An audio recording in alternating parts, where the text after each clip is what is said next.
नाथ नारायण वासुदेवाय, हे नाथ नारायण वासुदेवाय। श्री हरि श्री हरि श्री हरि। श्रीमद् भगवत महापुराण दशम स्कंद 82वां अध्याय। भगवान श्री कृष्ण बलराम से गोपियों की भेंट। श्री सुखदेव जी कहते हैं, परीक्षित, इसी प्रकार भगवान श्री कृष्ण और बलराम द्वारका में निवास कर रहे थे। एक बार सर्वग्रास सूर्य ग्रहण लगा, जैसा कि प्रलय के समय लगा करता है। परीक्षित, मनुष्यों को ज्योतिषियों के द्वारा उस ग्रहण का पता पहले से ही चल गया था, इसीलिए सब लोग अपने अपने कल्याण के उद्देश्य से पुण्य आदि उपार्जन करने के लिए समंत पंचक तीर्थ कुरुक्षेत्र में आए। समंत पंचक क्षेत्र वह है जहाँ शस्त्रधारियों में श्रेष्ठ परशुराम जी ने सारी पृथ्वी को क्षत्रियहीन करके राजाओं की रुधिर धारा से 5 बड़े बड़े कुंड बना दिए थे। जैसे कोई साधारण मनुष्य अपने पाप की निवृत्ति के लिए प्रायश्चित करता है, वैसे ही सर्वशक्तिमान भगवान परशुराम ने अपने साथ कर्म का कुछ संबंध न होने पर भी लोक मर्यादा की रक्षा के लिए वहीं पर यज्ञ किया। परीक्षित, इस महान तीर्थ यात्रा के अवसर पर भारतवर्ष के सभी प्रांतों की जनता कुरुक्षेत्र आई थी। उनमें अक्रूर, वसुदेव, उग्रसेन आदि बड़े बूढ़े तथा गद, प्रद्युम्न, सांब आदि अन्य यदुवंशी भी अपने अपने पापों का नाश करने के लिए कुरुक्षेत्र आए थे। प्रद्युम्न नंदन अनिरुद्ध और यदुवंशी सेनापति कृतवर्मा थे। ये दोनों सुचंद्र, शुक, सारण आदि के साथ नगर की रक्षा के लिए द्वारका में ही रह गए थे। यदुवंशी एक तो स्वभाव से ही परम तेजस्वी थे, दूसरे गले में सोने की माला, दिव्य पुष्पों के हार, बहुमूल्य वस्त्र और कवचों से सुसज्जित होने के कारण उनकी शोभा और भी बढ़ गई थी। वे तीर्थ यात्रा के पथ में देवताओं के विमान के समान रथों, समुद्र की तरंग के समान चलने वाले घोड़ों, बादलों के समान विशाल काय और गर्जना करते हुए हाथियों तथा विद्याधरों के समान मनुष्यों के द्वारा धोई जाने वाली पालकी पर अपनी पत्नियों के साथ इस प्रकार शोभायमान हो रहे थे, मानो स्वर्ग के देवता ही यात्रा कर रहे हों। महाभाग्यवान यदुवंशियों ने कुरुक्षेत्र में पहुंचकर एकाग्र चित्त से संयम पूर्वक स्नान किया और ग्रहण के उपलक्ष्य में निश्चित काल तक उपवास किया। उन्होंने ब्राह्मणों को गोदान किया, ऐसी गौओं का दान किया जिन्हें वस्त्रों की सुंदर सुंदर झूले, पुष्पमालाएं एवं सोने की जंजीरें पहना दी गई थी। इसके बाद ग्रहण का मोक्ष हो जाने पर परशुराम जी के बनाए हुए कुंडों में यदुवंशियों ने विधि पूर्वक स्नान किया और सत्पात्र ब्राह्मणों को सुंदर सुंदर पकवानों का भोजन कराया। उन्होंने अपने मन में यह संकल्प किया था कि भगवान श्री कृष्ण के चरणों में हमारी प्रेम भक्ति बनी रहे।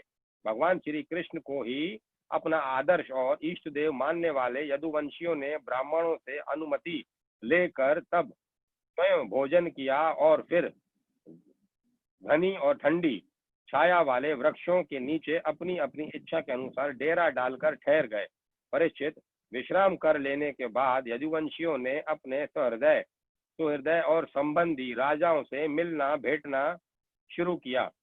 वहां मत्स्य, कुशीनर, कौशल, विदर्भ, कुरु, प्रजय, काम्बोज, केकय, भद्र, कुंती, आनर्थ, केरल एवं दूसरे अनेकों देशों के अपने पक्ष के तथा शत्रु पक्ष के सैकड़ों नरपति आए हुए थे। परीक्षित, उनके अतिरिक्त यदुवंशियों के परम हितैषी बंधु नंद आदि गोप तथा भगवान के दर्शन के लिए चिरकाल से उत्कंठित गोपियां भी वहां आई हुई थी। यादवों ने इन सब को देखा। परीक्षित, एक दूसरे के दर्शन, मिलन और वार्तालाप से सभी को बड़ा आनंद हुआ। सभी के हृदय कमल एवं मुख कमल खिल उठे।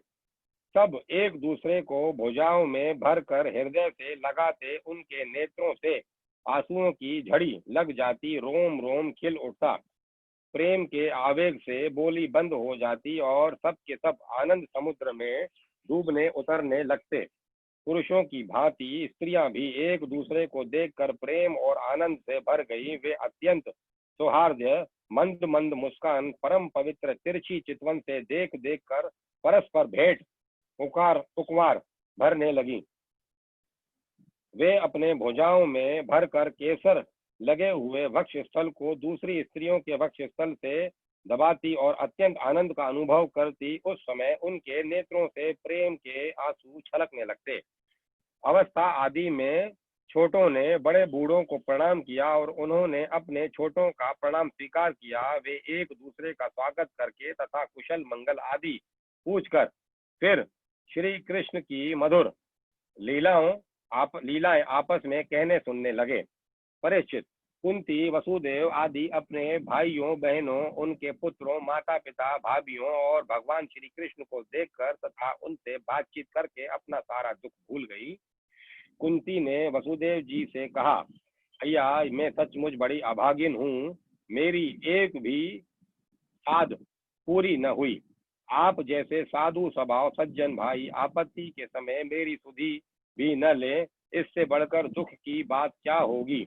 भैया, विधाता जिसके बाएं हो जाता है उसे स्वजन संबंधी पुत्र और माता भी भूल जाती हैं। इसमें आप लोगों का कोई दोष नहीं है। वसुदेव जी ने कहा, बहन, फलाना मत दो, हमसे विलग न मानो। सभी मनुष्य देव के खिलौने हैं। यह संपूर्ण लोक ईश्वर के वश में रहकर कर्म करता है और उसका फल भोगता है। बहन, कंस से सताए जाकर हम लोग इधर उधर अनेक दिशाओं में भागे हुए थे। अभी कुछ ही दिन हुए, ईश्वर कृपा से हम सब पुनः अपना स्थान प्राप्त कर सके। श्री सुखदेव जी कहते हैं, परीक्षित, वहां जितने भी नरपति आए थे, वसुदेव, उग्रसेन आदि यदुवंशियों ने उनका खूब सम्मान सत्कार किया। वे सब भगवान श्री कृष्ण का दर्शन पाकर परमानंद और शांति का अनुभव करने लगे। परीक्षित, भीष्म पितामह, द्रोणाचार्य, धृतराष्ट्र, दुर्योधन आदि पुत्रों के साथ गांधारी पत्नियों के सहित युधिष्ठिर आदि पांडव, कुंती, सुजय, विदुर, कृपाचार्य, कुंती भोज, विराट, भीष्मक महाराज, नग्नजीत, पुरुजीत, द्रुपद, शल्य, दृष्टकेतु, काशी नरेश, धमघोष, विशालाक्ष, मिथिला नरेश, मद्र नरेश, केकय नरेश, युधामान्यु, सुशर्मा अपने पुत्रों के साथ बाहिक और दूसरे भी युधिष्ठिर के अनुयायी नरपति भगवान श्री कृष्ण का परम सुंदर श्री निकेतन विग्रह और उनकी रानियों को देखकर अत्यंत विस्मित हो गए। अब वे बलराम जी और तथा भगवान श्री कृष्ण से भली भांति सम्मान प्राप्त करके बड़े आनंद से श्री कृष्ण स्वजनों यदुवंशियों की प्रशंसा करने लगे। उन लोगों ने मुख्यतया उग्रसेन जी को संबोधित कर कहा, भोजराज उग्रसेन जी, सब पूछिए तो इस जगत के मनुष्यों में आप लोगों का जीवन ही सफल है, धन्य है, धन्य है। क्योंकि जिन श्री कृष्ण का दर्शन बड़े बड़े योगियों के लिए भी दुर्लभ है, उन्हीं को आप लोग नित्य निरंतर देखते रहते हैं। वेदों ने बड़े आदर के साथ भगवान श्री कृष्ण की कीर्ति का गान किया। उनके चरण धोवन का जल गंगा जल, उनकी वाणी शास्त्र और उनकी कीर्ति इस जगत को अत्यंत पवित्र कर रही है। सभी लोगों के जीवन की ही बात है। अभी हम लोगों के जीवन की ही बात है। समय के फेर से पृथ्वी का सारा सौभाग्य नष्ट हो चुका था, परंतु उनके चरण कमलों के स्पर्श से पृथ्वी में फिर समस्त शक्तियों का संचार हो गया और अब वह फिर हमारी समस्त अभिलाषाओं मनोरथों को पूर्ण करने लगी। उग्रसेन जी, आप लोगों का श्री कृष्ण के साथ विवाहिक एवं गोत्र संबंधी संबंध है। यही नहीं, आप हर समय उनका दर्शन और स्पर्श प्राप्त करते रहते हैं, उनके साथ चलते हैं, बोलते हैं, सोते हैं, बैठते हैं और खाते पीते हैं। यूं तो आप लोग गृहस्थी की झंझटों में फंसे रहते हैं तो नर्क का मार्ग है, जो नर्क का मार्ग है, परंतु आप लोगों के घर वे सर्वव्यापक विष्णु भगवान मूर्तिमान रूप में से निवास करते हैं, जिनके दर्शन मात्र से स्वर्ग और मोक्ष तक की अभिलाषा मिट जाती है।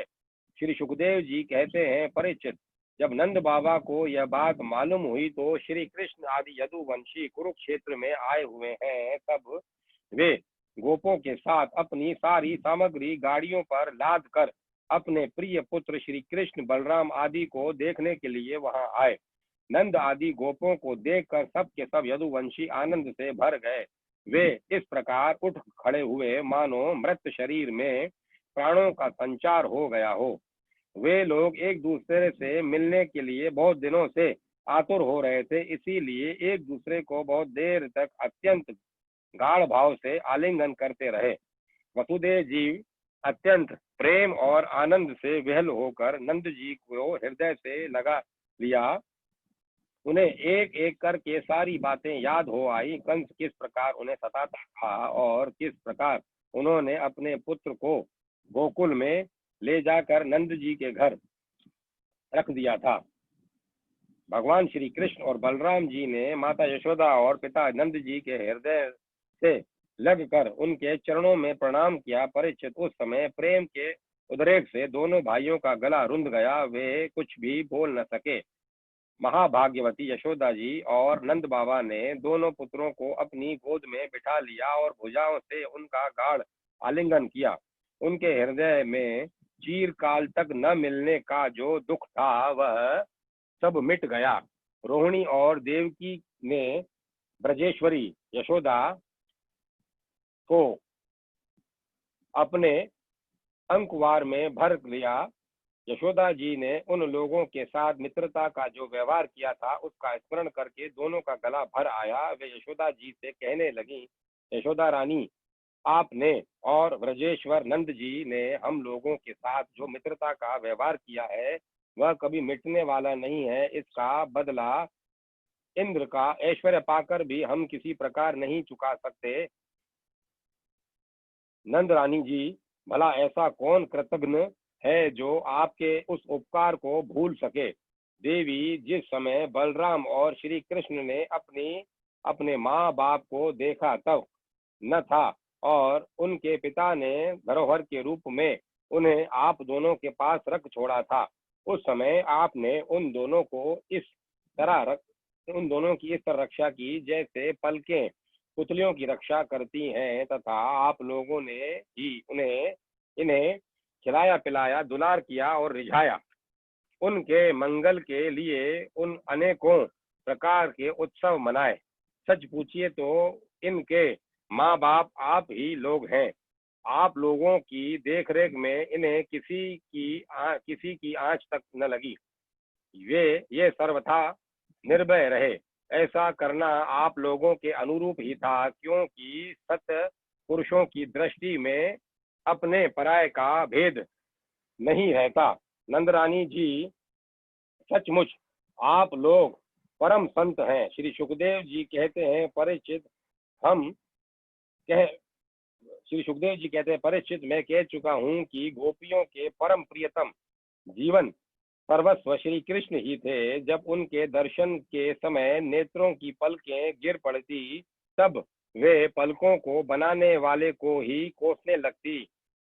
उन्हें उन्हीं प्रेम की मूर्ति गोपियों को आज बहुत दिनों के बाद श्री कृष्ण का दर्शन हुआ। उनके मन में इसके लिए कितनी लालसा थी इसका अनुमान भी नहीं किया जा सकता था। उन्होंने नेत्रों के रास्ते अपने प्रियतम श्री कृष्ण को हृदय में ले जाकर गाढ़ आलिंगन किया और मन ही मन आलिंगन करते करते तन्मय हो गई।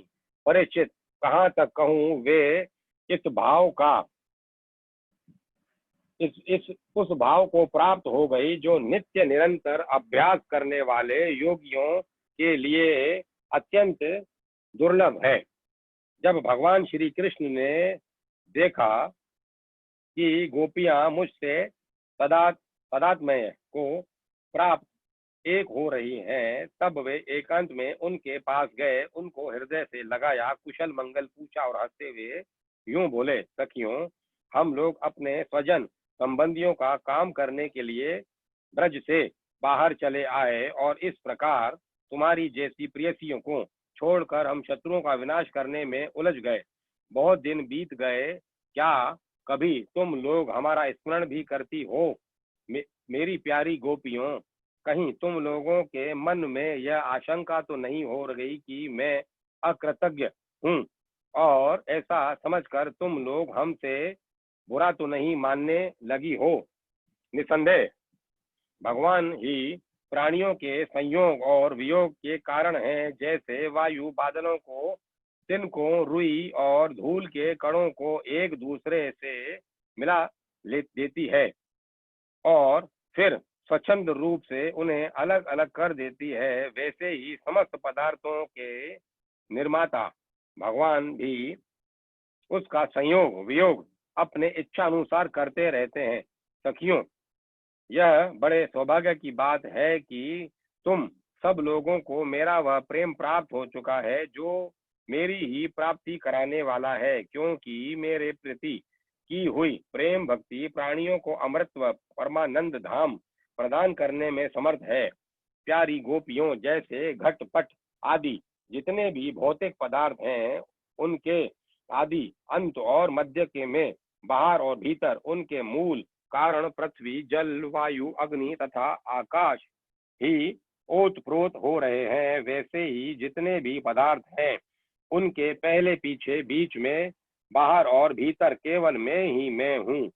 इसी प्रकार सभी प्राणियों के शरीर में यही पांचों भूत कारण रूप से स्थित हैं और आत्मा भोक्ता के रूप से अथवा जीव के रूप से स्थित हैं, परंतु मैं इन दोनों से परे अविनाशी सत्य हूँ।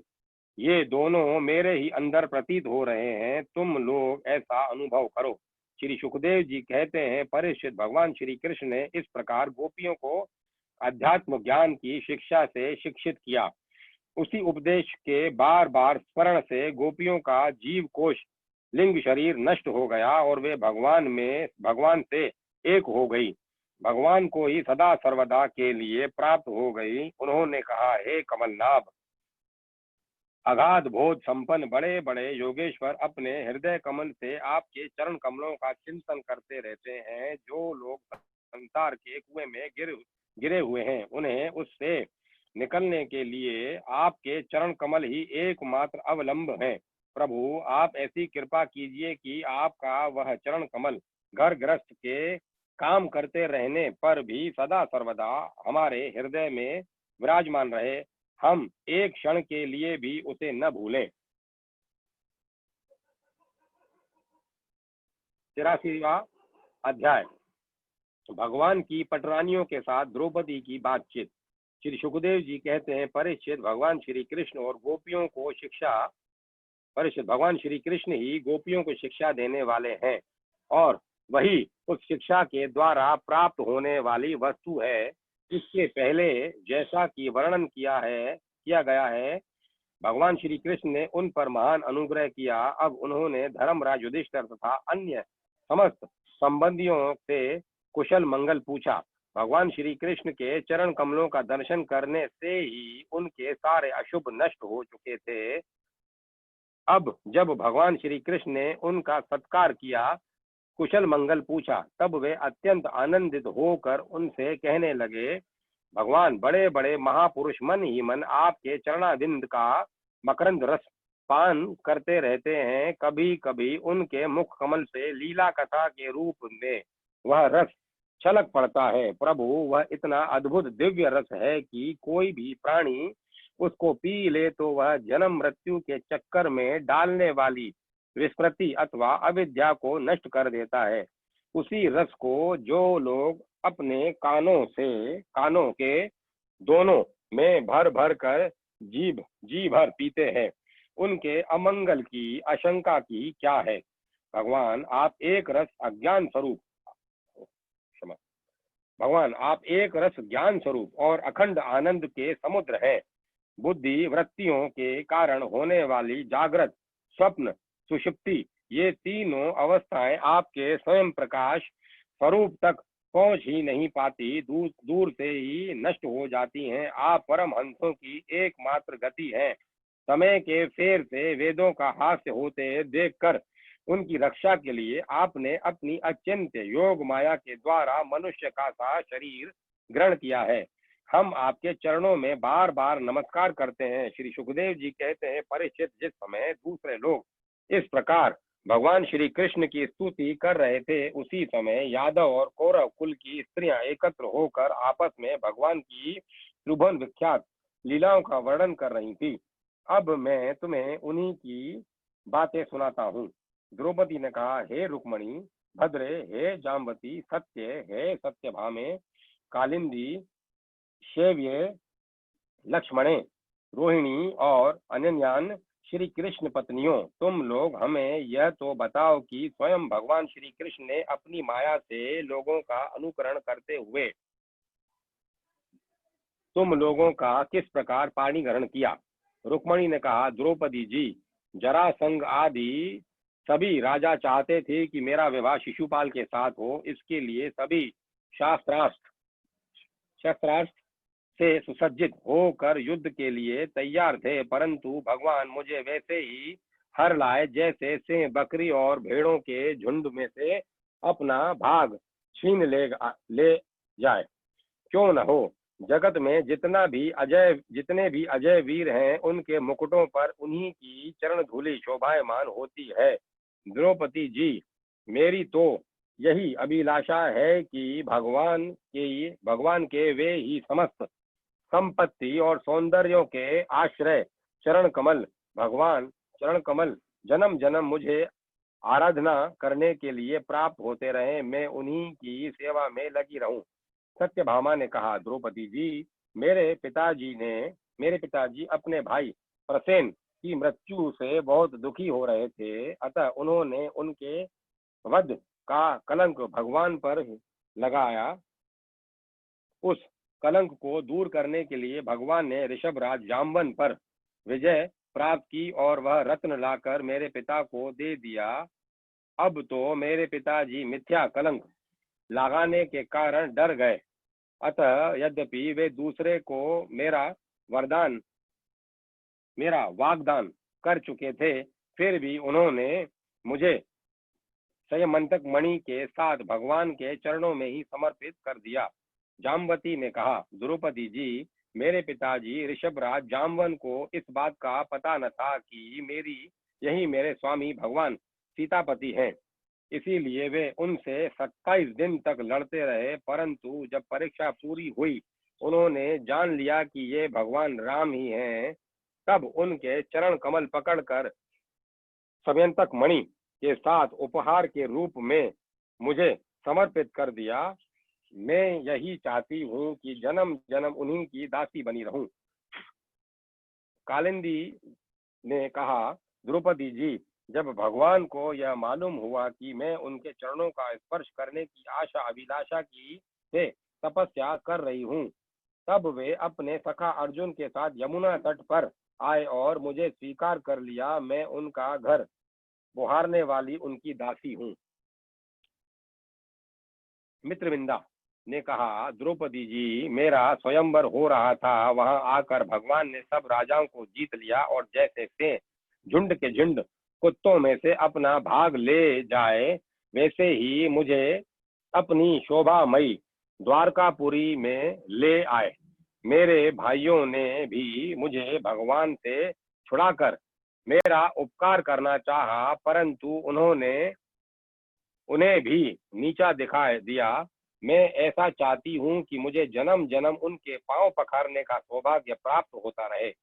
सत्या ने कहा, द्रौपदी जी, मेरे पिताजी ने मेरे स्वयंवर में आए हुए राजाओं के बल पौरुष की परीक्षा के लिए बड़े बलवान और पराक्रमी तीखे सींग वाले 7 बैल रख छोड़े थे। उन बैलों ने बड़े बड़े वीरों का घमंड चूर चूर कर दिया था। उन्हें भगवान ने खेल खेल में ही झपट कर पकड़ लिया, नाथ लिया और बांध लिया। ठीक वैसे ही जैसे छोटे छोटे बच्चे बकरी के बच्चों को पकड़ लेते हैं, इस प्रकार भगवान बल पौरुष के द्वारा मुझे प्राप्त कर चतुरंगिणी सेना और दासियों के साथ द्वारका ले आए। मार्ग में जिन क्षत्रियों ने विघ्न डाला उन्हें जीत भी लिया। मेरी यही अभिलाषा है कि मुझे इनकी सेवा का अवसर सदा सर्वदा प्राप्त होता रहे। भद्रा ने कहा, द्रौपदी जी, भगवान मेरे मामा के पुत्र हैं। मेरा चित्त उन्हीं के चरणों में अनुरक्त हो गया था। जब मेरे पिताजी को यह बात मालूम हुई तब उन्होंने स्वयं ही भगवान को बुलाकर अशोणी सेना और बहुत सी दासियों के साथ मुझे उन्हीं के चरणों में समर्पित कर दिया। मैं अपना परम कल्याण इसी में समझती हूँ कि कर्म के अनुसार मुझे जहाँ जहाँ जन्म लेना पड़े सर्वत्र उन्हीं के चरण कमलों का संस्पर्श प्राप्त होता रहे।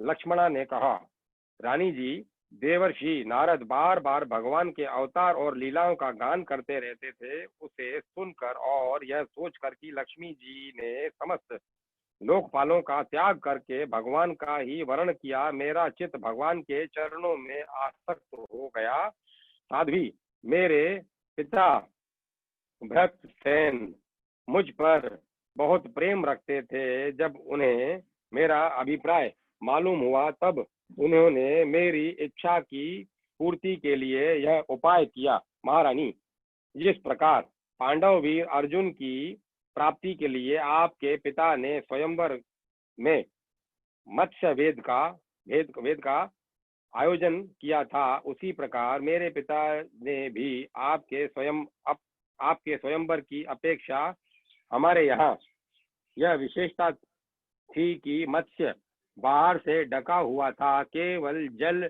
में ही उसकी परछाई दिख पड़ती थी। जब यह समाचार राजाओं को मिला तब सब ओर से समस्त अस्त्र शस्त्रों से तत्वज्ञ हजारों राजा अपने अपने गुरुओं के साथ मेरे पिताजी की राजधानी आने लगे। मेरे पिताजी ने आए हुए सभी राजाओं का बल पौरुष और अवस्था के अनुसार भली भांति स्वागत सत्कार किया। उन लोगों ने मुझे प्राप्त करने की इच्छा से स्वयंवर सभा में रखे हुए धनुष और बाण उठाए। उनमें से कितने ही राजा तो धनुष पर तात भी न चढ़ा सके, उन्होंने धनुष को ज्यों का त्यों रख दिया। कईयों ने धनुष की डोरियों को एक सिरे से बांधकर दूसरे सिरे तक खींच तो लिया, परंतु वे उसे दूसरे सिरे में बांध न सके। उसका झटका लगने से गिर पड़े। रानी जी, बड़े बड़े प्रसिद्ध वीर जैसे जरासंध, अंबष्ट, नरेश, शिशुपाल, भीमसेन, दुर्योधन और कर्ण, इन लोगों ने धनुष पर डोरी तो चढ़ा ली, परंतु उन्हें मछली की स्थिति का पता न चला। पांडव वीर अर्जुन ने जल में उस मछली की परछाई देख ली और यह भी जान लिया कि वह कहाँ है। बड़ी सावधानी से उन्होंने बाण छोड़ा भी, परंतु उससे लक्ष्य भेद न हुआ। उनके बाण ने केवल उसका स्पर्श मात्र किया।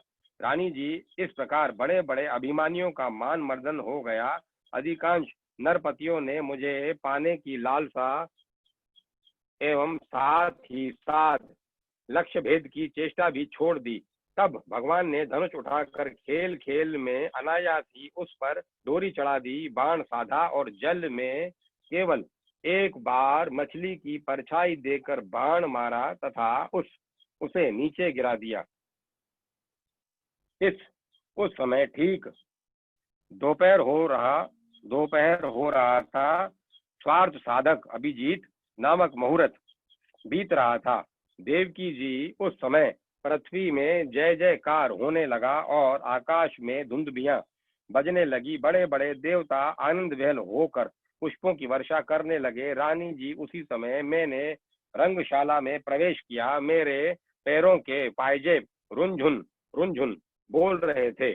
मैंने नए नए उत्तम रेशमी वस्त्र धारण कर रखे थे। मेरी चोटियों में मालाएं गुथी हुई थी और मुंह पर लज्जा मिश्रित मुस्कुराहट थी। मैं अपने हाथों में रत्नों का हार लिए हुए थी, जो बीच बीच में लगे हुए सोने के कारण और भी दमक रहा था।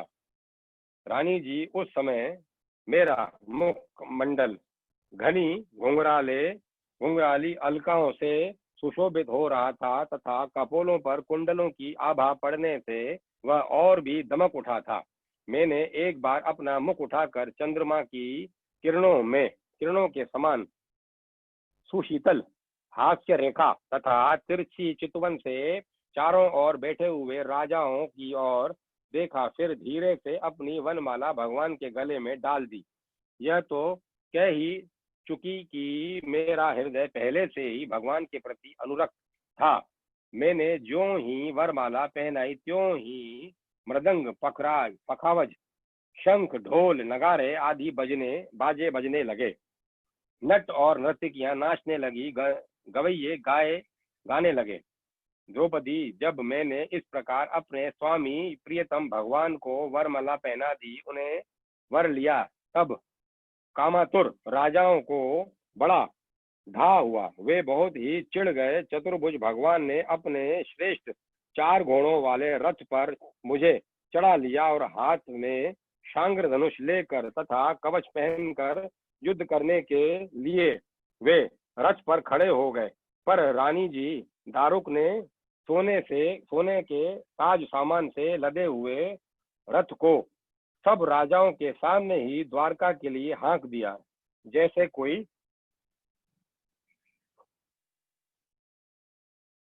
कोई सिंह हिरनियों के बीच से अपना भाग ले जाए।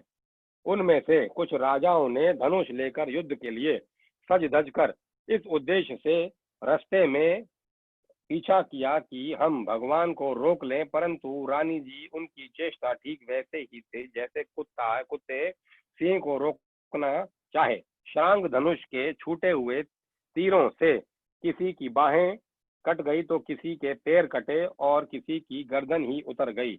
बहुत से लोग तो उसे रणभूमि में ही सदा के लिए सो गए और बहुत से युद्ध भूमि छोड़कर भाग खड़े हुए।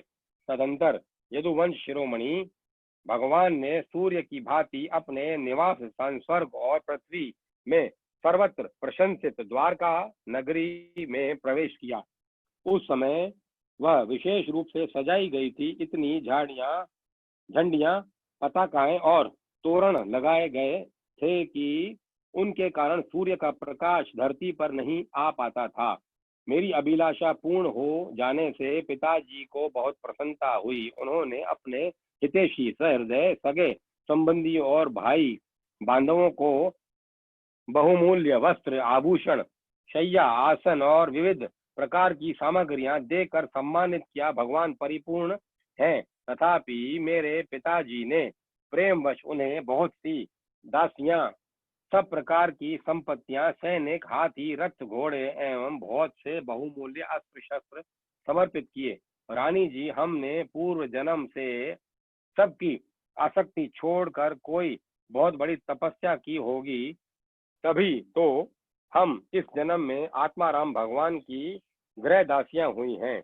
16,000 पत्नियों की ओर से रोहिणी जी ने कहा, भौमासुर ने दिग्विजय के समय बहुत से राजाओं को जीतकर उनकी कन्या हम लोगों को अपने महल में बंदी बना रखा था। भगवान ने यह जानकर युद्ध में भौमासुर और उसकी सेना का संहार कर डाला और स्वयं पूर्ण काम होने पर भी उन्होंने हम लोगों को वहां से छुड़ाया तथा पाणी ग्रहण करके अपनी दासी बना लिया।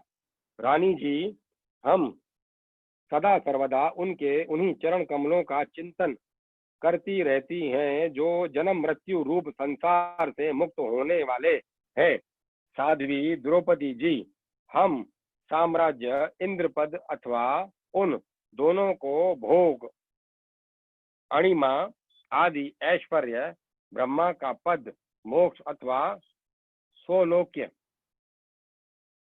सारूप आदि मुक्तियां कुछ भी नहीं चाहती। हम केवल इतना ही चाहती हैं कि अपने प्रियतम प्रभु के सुकोमल चरण कमलों की वह श्री रज सर्वदा अपने सिर पर वहन किया करें, जो लक्ष्मी जी के वक्षस्थल पर लगी हुई केसर की सुगंध से युक्त है। उदार शिरोमणि भगवान के जिन चरण कमलों का स्पर्श करके गो चराते समय गोप गोपिकाएं मलिन भीलिनी गोप गोपिकाएं भीलिने भीलिने तिनके और घास लताएं तक करना चाहती थी, उन्हीं की हमें भी चाह है। 84वां अध्याय। वसुदेव जी का यज्ञोत्सव। श्री सुखदेव जी कहते हैं, परिचित सर्वात्मा भक्त भयहारी भगवान श्री कृष्ण के प्रति उनकी पत्नियों का कितना प्रेम है, यह बात कुंती, गांधारी, द्रौपदी, सुभद्रा, दूसरी सब की सब उन दूसरी राजपत्नियां और भगवान की प्रियतमा गोपियों ने भी सुनी। सब की सब उनका यह अलौकिक प्रेम देखकर अत्यंत मुग्ध, अत्यंत विस्मित हो गई। सबके नेत्रों में प्रेम के आंसू छलक आए। इस प्रकार जिस समय स्त्रियों और पुरुषों ने स्त्रियों से स्त्रियां और पुरुषों से पुरुष बातचीत कर रहे थे, उसी समय बहुत से ऋषि मुनि भगवान श्री कृष्ण और बलराम जी का दर्शन करने के लिए वहां आए।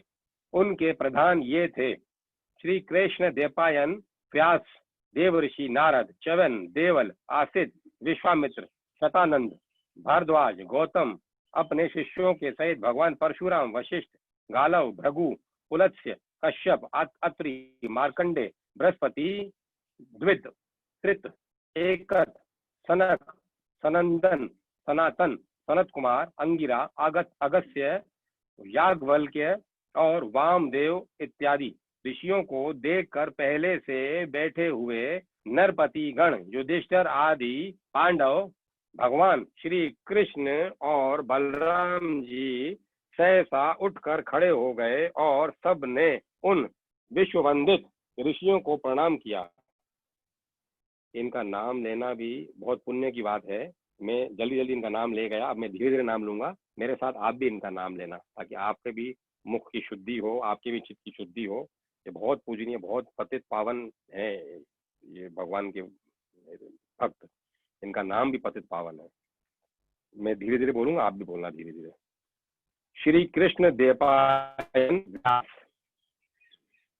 देवर्षि नारद, च्यवन, देवल, असीत, विश्वामित्र, शतानंद, भारद्वाज, गौतम, भगवान परशुराम, वशिष्ठ, गालव, भृगु, पुलत्स्य, कश्यप, अत्रि, मार्कंडे, बृहस्पति, द्वित, त्रित, एकत, सनक, सुनंदन, सनंदन, सनातन, सनत कुमार, अंगिरा, अगस्त्य, याज्ञवल्क्य, वामदेव। ऋषियों को देखकर पहले से बैठे हुए नरपति गण, युधिष्ठिर आदि पांडव, भगवान श्री कृष्ण और बलराम जी सहसा उठकर खड़े हो गए और सब ने उन विश्ववंदित ऋषियों को प्रणाम किया। उसके बाद स्वागत आसन, पाद अर्घ्य, पुष्पमाला, धूप और चंदन आदि से सब राजाओं ने तथा बलराम जी के साथ स्वयं भगवान श्री कृष्ण ने उन सब ऋषियों की विधि पूर्वक पूजा की। जब सब ऋषि मुनि आराम से बैठ गए, तब धर्म रक्षा के लिए अवतीर्ण भगवान श्री कृष्ण ने उनसे कहा। उस समय वह बहुत बड़ी सभा चुपचाप भगवान का भाषण सुन रही थी। भगवान श्री कृष्ण ने कहा, धन्य है, हम लोग का जीवन सफल हो गया। आज जन्म लेने का हमें पूरा पूरा फल मिल गया, क्योंकि जिन योगेश्वरों का दर्शन बड़े बड़े देवताओं के लिए भी अत्यंत दुर्लभ है, उन्हीं का दर्शन हमें प्राप्त हुआ है। जिन्होंने बहुत थोड़ी तपस्या की है और जो लोग अपने इष्ट देव को समस्त प्राणियों के हृदय में न देखकर केवल मति विशेष से ही उनका दर्शन करते हैं, उन्हें आप लोगों के दर्शन, स्पर्श, कुशल प्रश्न, प्रणाम और पाद पूजन आदि का सुअवसर भला कब मिल सकता है। केवल जल में तीर्थ ही तीर्थ नहीं कहलाते, और केवल मिट्टी या पत्थर की मूर्तियां, प्रतिमाएं ही देवता नहीं होती। संत पुरुष ही वास्तव में तीर्थ और देवता हैं, क्योंकि उनका बहुत समय तक सेवन किया जाए तब वे पवित्र करते हैं, परंतु संत पुरुष तो दर्शन मात्र से कृतार्थ कर देते हैं। अग्नि, सूर्य, चंद्रमा, तारे, पृथ्वी, जल, आकाश, वायु, वाणी और मन के अधिष्ठाता देवता उपासना करने पर भी पाप का पूरा पूरा नाश नहीं कर सकते, क्योंकि उनकी उपासना से भेद बुद्धि का नाश नहीं होता, वह और भी बढ़ती है। परंतु यदि घड़ी दो घड़ी भी ज्ञानी महापुरुष की सेवा की जाए तो वे सारे पाप ताप मिटा देते हैं, क्योंकि वे भेद बुद्धि के विनाशक हैं।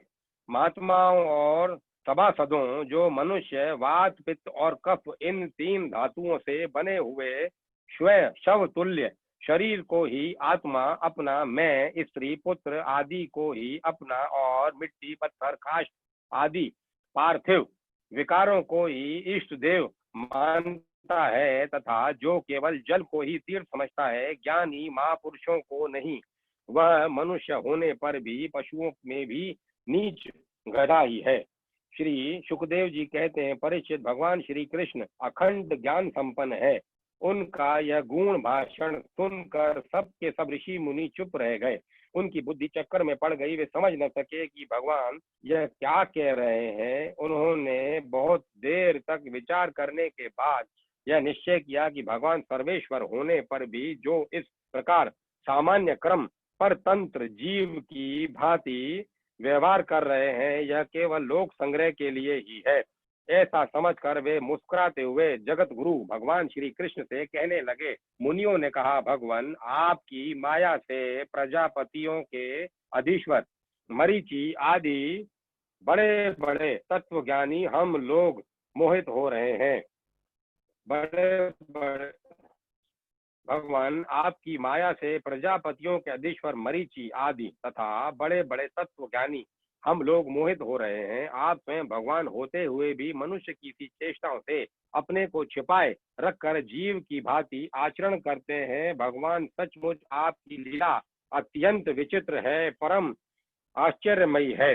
जैसे पृथ्वी अपने विकारों, वृक्ष, पत्थर, घट आदि के द्वारा बहुत से नाम और रूप ग्रहण कर लेती है, वास्तव में वह एक ही है, वैसे ही आप एक और चेष्टाहीन होने पर भी अनेक रूप धारण कर लेते हैं और अपने आप से ही इस जगत की रचना, रक्षा और संहार करते हैं।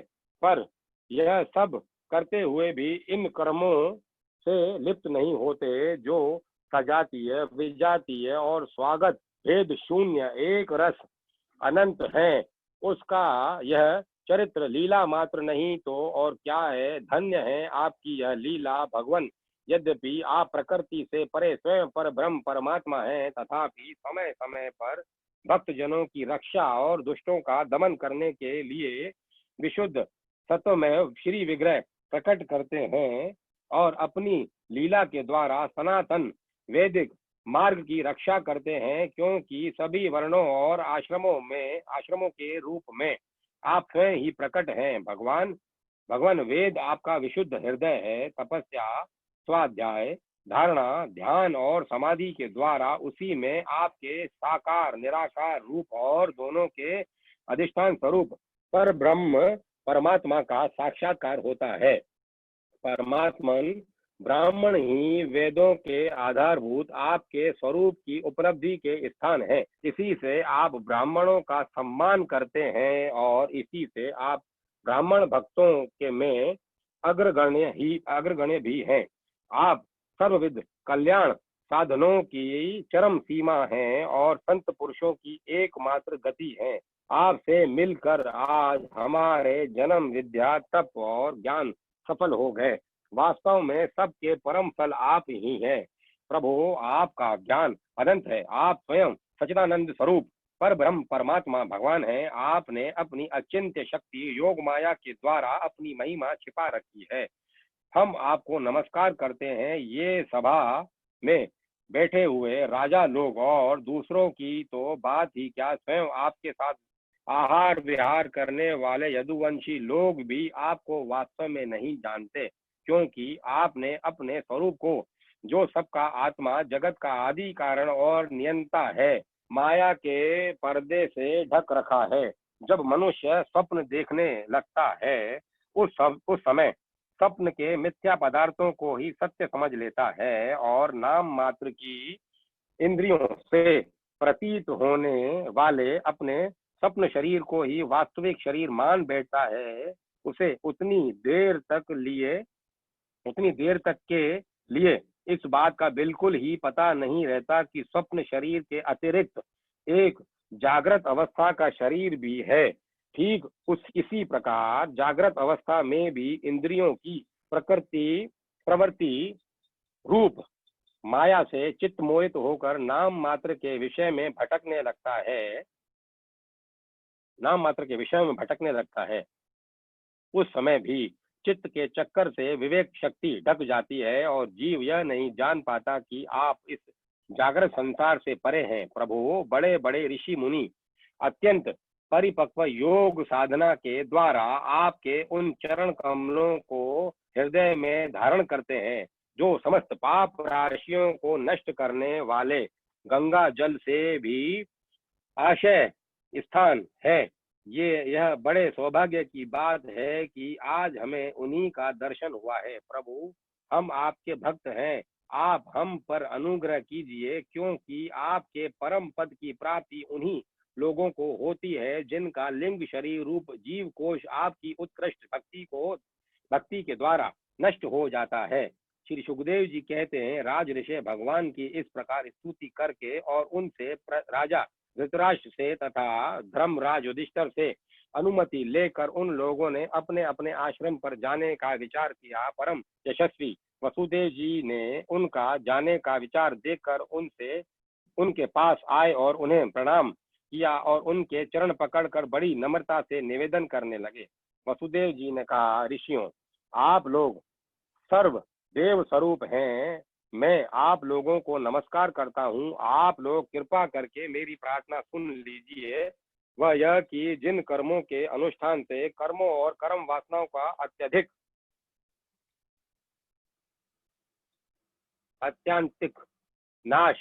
अत्यंतिक नाश मोक्ष हो जाए, उनका आप मुझे उपदेश कीजिए।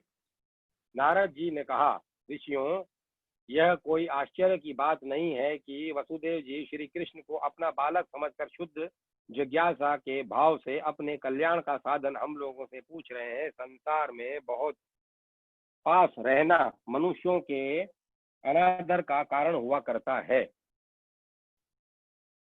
देखते हैं, गंगा तट पर रहने वाला पुरुष गंगा जल छोड़कर अपनी शुद्धि के लिए दूसरे तीर्थ में जाता है। श्री कृष्ण की अनुभूति समय के फेर से होने वाली जगत की सृष्टि स्थिति और प्रलय से मिटाने वाली नहीं है। वह स्वतः किसी दूसरे निमित्त से, गुणों से और किसी से भी क्षीण नहीं होती। उनका ज्ञान में स्वरूप अविद्या, रोग, द्वेष आदि कलेश, पुण्य पाप में कर्म, सुख दुख आदि कर्म फल तथा सत्व आदि गुणों के प्रवाह से खंडित नहीं है। वे स्वयं अद्वितीय परमात्मा हैं। जब वे अपने को अपनी ही शक्तियों, प्राण आदि से ढक लेते हैं, तब मूर्ख लोग ऐसा समझते हैं कि वे ढक गए, जैसे बादल कोहरा या ग्रहण के द्वारा अपने नेत्रों के ढक जाने पर सूर्य को ढका हुआ मान लेते हैं। परीक्षित, उसके बाद ऋषियों ने भगवान श्री कृष्ण, बलराम जी और अन्य राजाओं के सामने वसुदेव जी को संबोधित करके कहा, कर्मों के द्वारा कर्म वासनाओं और कर्म फलों का अत्यंतिक नाश करने का सबसे अच्छा उपाय यह है कि यज्ञ आदि के द्वारा समस्त यज्ञों के अधिपति भगवान विष्णु की श्रद्धा पूर्वक आराधना करें। त्रिकालदर्शी ज्ञानियों ने शास्त्र दृष्टि से यहाँ चित्त की शांति का उपाय, सुगम मोक्ष साधन और चित्त में आनंद का उल्लास करने का वाला धर्म बतलाया है। अपने न्यायोचित धन से श्रद्धा पूर्वक पुरुषोत्तम भगवान की आराधना करना ही द्विजाति ब्राह्मण क्षत्रिय और वैश्य ग्रस्त के लिए परम कल्याण का मार्ग है।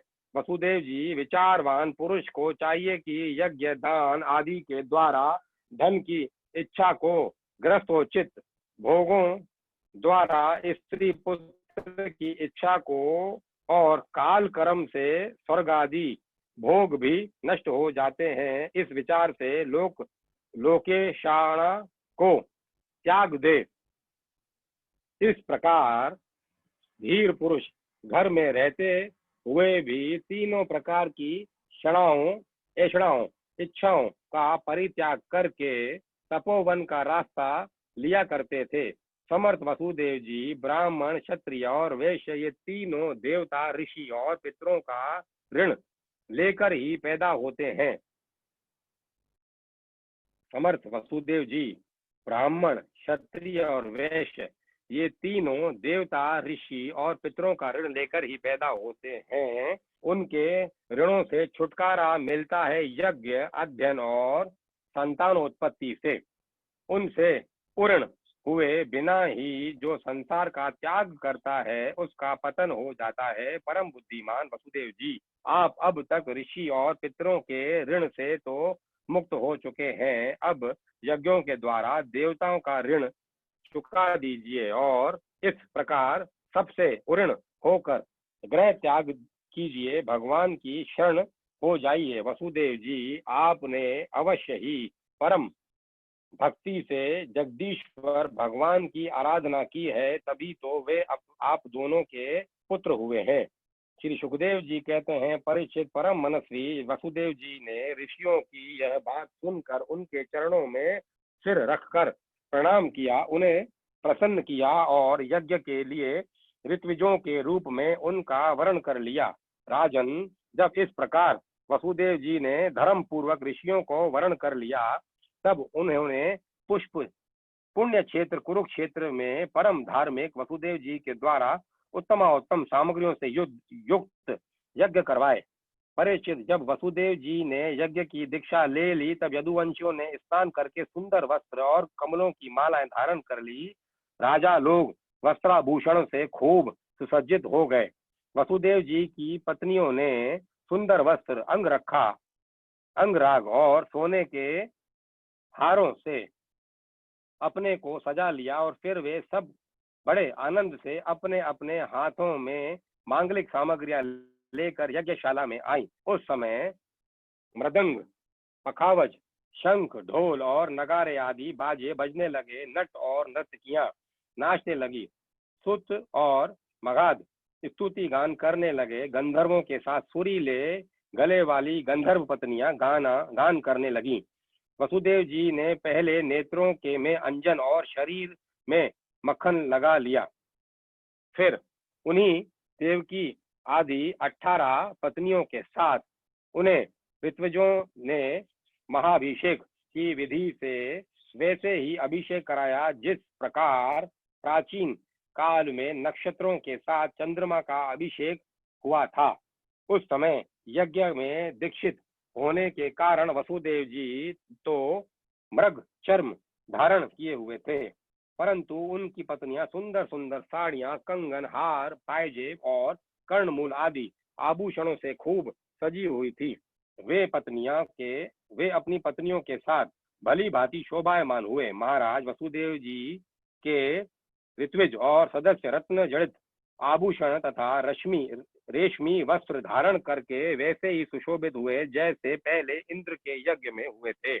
उस समय भगवान श्री कृष्ण और बलराम जी अपने अपने भाई बंधु और स्त्री पुत्रों के साथ इस प्रकार शोभायमान हुए जैसे अपनी शक्तियों के साथ समस्त जीवों के ईश्वर और भगवान समस्त जीवों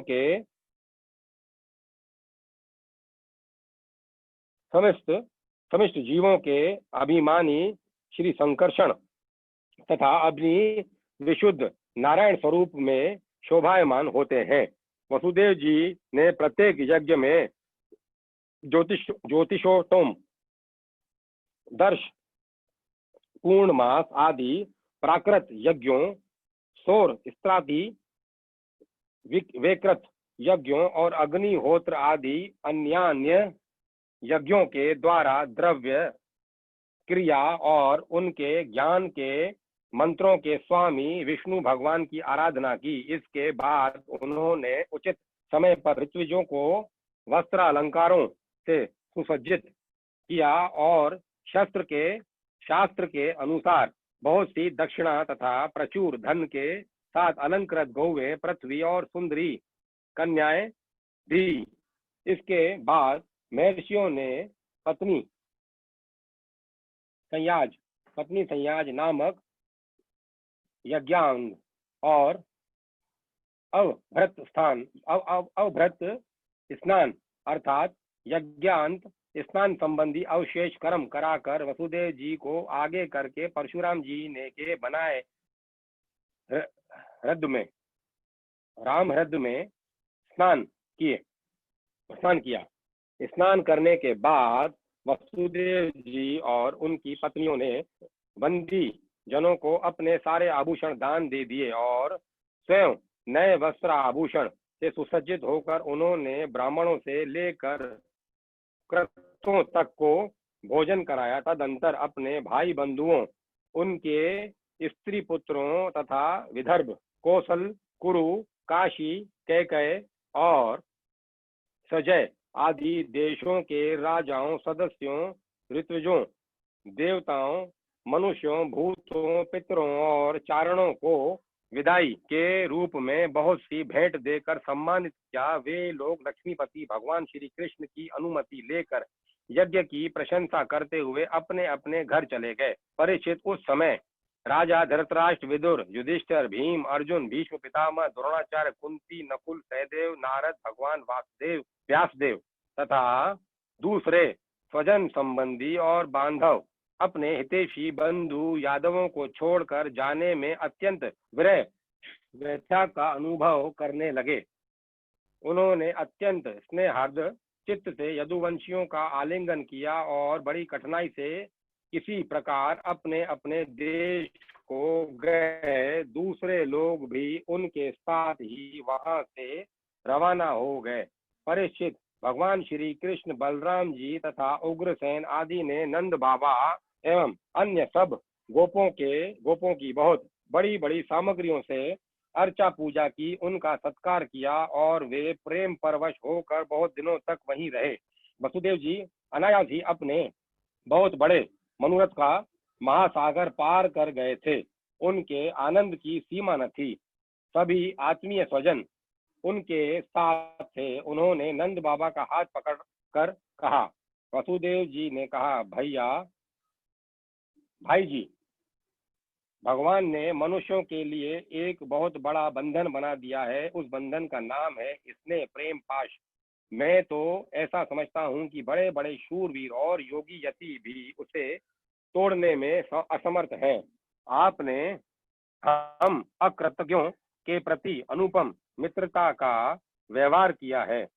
क्यों न हो, आप सरी के संत शिरोमणियों का तो ऐसा स्वभाव ही होता है। हम इसका कभी बदला नहीं चुका सकते।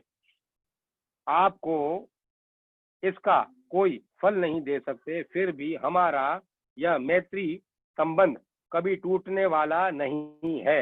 आप इसको सदा निभाते रहेंगे। भाई जी, पहले तो बंदी गृह में बंद होने के कारण हम आपका कुछ भी प्रिय और हित न कर सके। अब हमारी यह दशा हो रही है कि हम धन संपत्ति के नशे में श्रीमद से अंधे हो रहे हैं। आप हमारे सामने हैं तो भी हम आपकी ओर नहीं देख पाते। दूसरा तो सम्मान देकर स्वयं सम्मान न चाहने वाले भाई जी, दूसरों को सम्मान देकर स्वयं सम्मान न चाहने वाले भाई जी, जो कल्याणकामी है उसे राजलक्ष्मी न मिले, इसी में उसका भला है। क्योंकि मनुष्य राजलक्ष्मी से अंधा हो जाता है और अपने भाई बंधु सज्जनों तक को नहीं देख पाता। श्री सुखदेव जी कहते हैं, परीक्षित, इस प्रकार कहते कहते वसुदेव जी का हृदय प्रेम से गदगद हो गया। उन्हें नंद बाबा जी की मित्रता और उपकार स्मरण हो आए। उनके नेत्रों में प्रेमाश्रु उमड़ आए, वे रोने लगे। नंद जी अपने सखा वसुदेव जी को प्रसन्न करने के लिए एवं भगवान श्री कृष्ण और बलराम जी के प्रेम पाश में बंद कर आज कल करते करते 3 महीनों तक वहीं रह गए। यदुवंशियों ने जी भर उनका सम्मान किया। इसके बाद बहुमूल्य भोगों से नंद बाबा को, उनके ब्रजवासी साथियों को और बंधु बांधवों को खूब तृप्त किया। वसुदेव जी, उग्रसेन, श्री कृष्ण, बलराम, उद्धव आदि यदुवंशियों ने अलग अलग उन्हें अनेकों प्रकार की भेंटें दी। उनके विदा करने पर उन सब सामग्रियों को लेकर नंद बाबा अपने ब्रज के लिए रवाना हुए। नंद बाबा गोपों और गोपियों का चित्त भगवान श्री कृष्ण के चरण कमलों में इस प्रकार लग गया कि वे फिर प्रयत्न करने पर भी उसे वहां से लौटा न सके। सुतरा बिना ही मन के उन्होंने मथुरा की यात्रा की।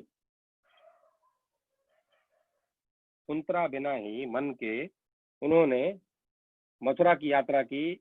जब सब बंधु बांधव वहां से विदा हो चुके, तब भगवान श्री कृष्ण को ही एकमात्र इष्ट देव मानने वाले यदुवंशियों ने यह देखकर कि अब वर्षा ऋतु आ पहुंची है, द्वारका के लिए प्रस्थान किया।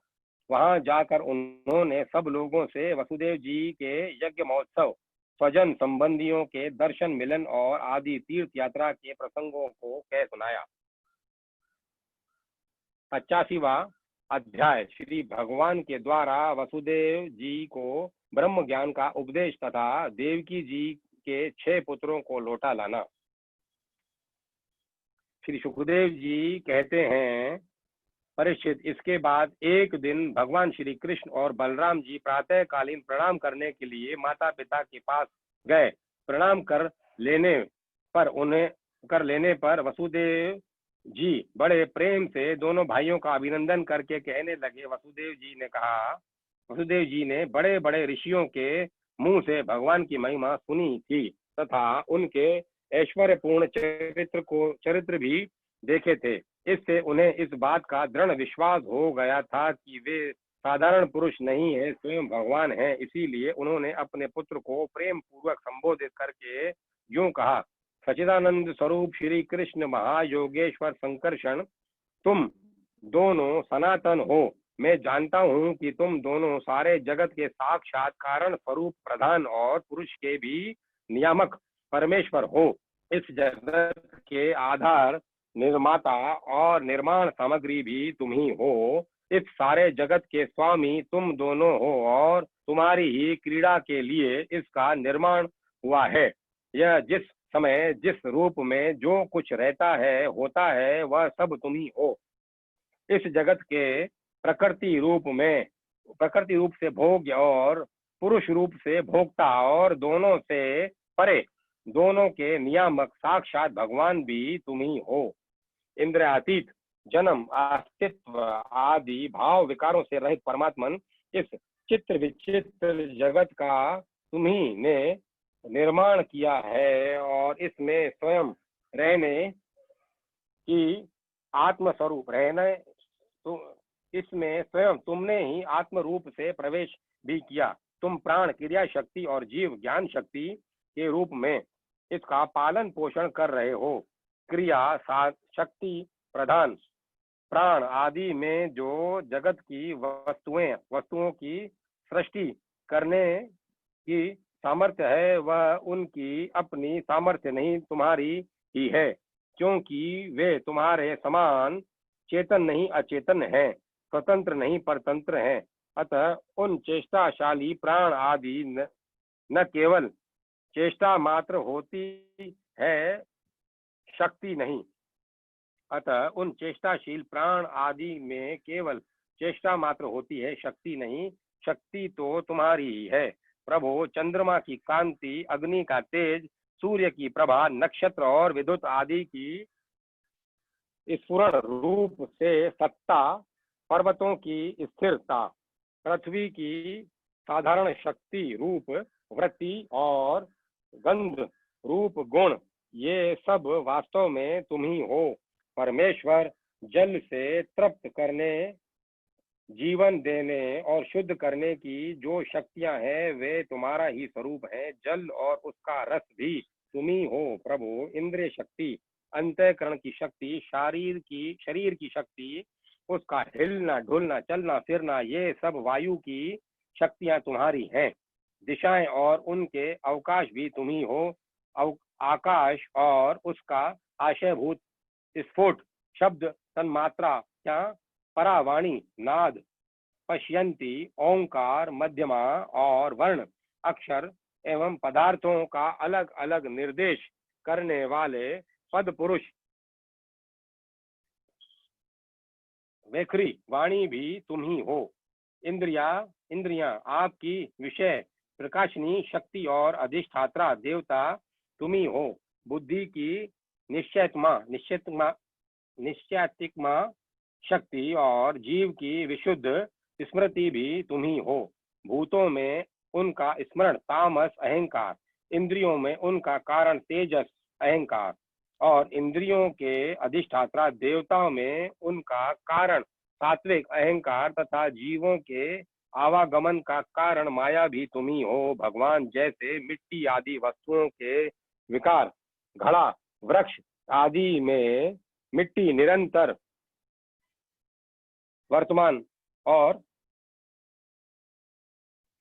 वृक्ष आदि में मिट्टी निरंतर वर्तमान है और वास्तव में वे कारण मृत्यु का रूप ही है, उसी प्रकार जितने भी विनाशवान पदार्थ हैं उनमें तुम कारण रूप से अविनाशी तत्व हो।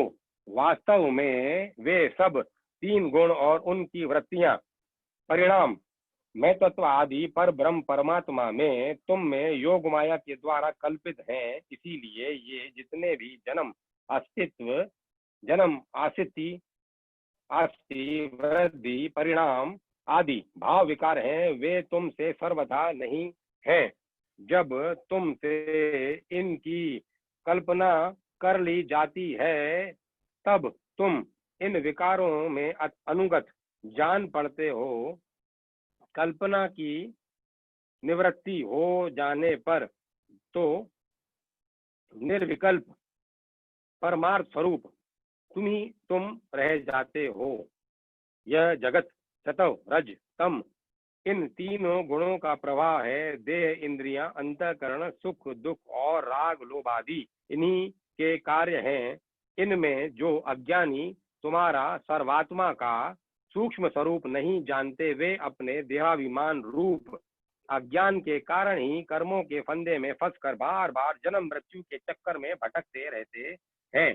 परमेश्वर, मुझे शुभ प्रारब्ध के अनुसार इंद्रिया आदि की सामर्थ्य से युक्त अत्यंत दुर्लभ मनुष्य शरीर प्राप्त हुआ, किंतु तुम्हारी माया के वश होकर मैं अपने सच्चे स्वार्थ परमार्थ से ही असावधान हो गया और मेरी सारी आयु यूं ही बीत गई। प्रभु, यह शरीर मैं हूँ और इस शरीर के संबंधी मेरे अपने हैं। इस अहंता और ममता रूप स्नेह की फांसी से तुमने इस सारे जगत को बांध रखा है। मैं जानता हूँ कि तुम दोनों मेरे पुत्र नहीं हो, संपूर्ण प्रकृति और जीवों के स्वामी हो। पृथ्वी के भारभूत राजाओं के नाश के लिए ही तुमने अवतार ग्रहण किया है। यह बात तुमने मुझसे कही भी थी। इसीलिए दीन जनों के हितैषी शरणागत वत्सल, मैं अब तुम्हारे चरण कमलों की शरण में हूँ, क्योंकि वे ही शरणागत के संसार भय को मिटाने वाले हैं। अब इंद्रियों की लालुपता से भर पाया, इसी के कारण मैंने मृत्यु के ग्रास इस शरीर में आत्मबुद्धि कर ली और तुम में जो भी परमात्मा हो पुत्र बुद्धि। प्रभु, तुमने प्रसव गृह में ही हमसे कहा था कि यद्यपि मैं अजन्मा हूँ, फिर भी मैं अपनी ही बनाई हुई धर्म मर्यादा की रक्षा करने के लिए प्रत्येक युग में तुम दोनों के द्वारा अवतार ग्रहण करता रहा हूँ। भगवान, तुम आकाश के समान अनेकों शरीर ग्रहण करते हो और छोड़ते रहते हो। वास्तव में तुम अनंत एक रस सत्ता हो। तुम्हारी आश्चर्यमयी शक्ति योग माया का रहस्य भला कौन जान सकता है। सब लोग तुम्हारी कीर्ति का ही गान करते रहते हैं। श्री सुखदेव जी कहते हैं, परीक्षित, वसुदेव जी की ये वचन वसुदेव जी के ये वचन सुनकर यदुवंश शिरोमणि भक्तवत्सल भगवान श्री कृष्ण मुस्कुराने लगे। उन्होंने विनय से झुककर मधुर वाणी से कहा, भगवान श्री कृष्ण ने कहा, पिताजी, हम तो आपके पुत्र ही हैं। हमें लक्ष्य करके आपने यह ब्रह्म ज्ञान का उपदेश किया है। हम आपकी एक एक बात युक्ति युक्त मानते हैं। पिताजी, आप लोग, मैं, भैया बलराम जी, सारे द्वारकावासी, संपूर्ण चराचर जगत, सब के सब आपने जैसा कहा वैसे ही है। सबको ब्रह्म रूप ही समझना चाहिए। पिताजी, आत्मा तो एक ही है, परंतु वह अपने में ही गुणों की सृष्टि कर लेता है और गुणों के द्वारा बनाए हुए पंचभूतों में एक होने पर भी अनेक, स्वयं प्रकाश होने पर भी दृश्य, अपना स्वरूप होने पर भी अपने से भिन्न, नित्य होने पर भी अनित्य और निर्गुण होने पर भी सगुण के रूप में प्रतीत होता है। जैसे आकाश, वायु, अग्नि, जल और पृथ्वी, ये पंच महाभूत अपने कार्यघत कुंडल आदि में प्रकट अप्रकट, बड़े छोटे, अधिक थोड़े, एक और अनेक से प्रतीत होते हैं, वैसे ही आत्मा में भी अपराधियों के भेद से ही नाना नाना तत्व की प्रतीति होती है। इसीलिए जो मैं हूँ वही सब है। इस दृष्टि से आपका कहना ठीक ही है। श्री सुखदेव जी कहते हैं, परीक्षित, भगवान श्री कृष्ण के इन वचनों को सुनकर वसुदेव जी ने नानात्व बुद्धि छोड़ दी। वे आनंद से मग्न होकर वाणी से मौन और मन से निसंकल्प हो गए। कुरुश्रेष्ठ उस समय वहां सर्वदेवमयी देवकी जी भी बैठी हुई थी। वे बहुत पहले से ही यह सुनकर अत्यंत विस्मित थी कि श्री कृष्ण और बलराम जी ने अपने मरे हुए गुरु पुत्रों को यमलोक से वापस ला दिया। अब उन्हें अपने उन पुत्रों की याद आई। उन्हें कंस ने मार डाला था। इसके उसके स्मरण से देवकी जी का हृदय आतुर हो गया, नेत्रों से आंसू बहने लगे। उन्होंने बड़े ही करुणा स्वर से श्री कृष्ण और बलराम जी को संबोधित करके कहा, देवकी जी ने कहा, लोकाभिराम राम, तुम्हारी शक्ति मन और वाणी से परे है। श्री कृष्ण, तुम योगेश्वरों के भी ईश्वर हो।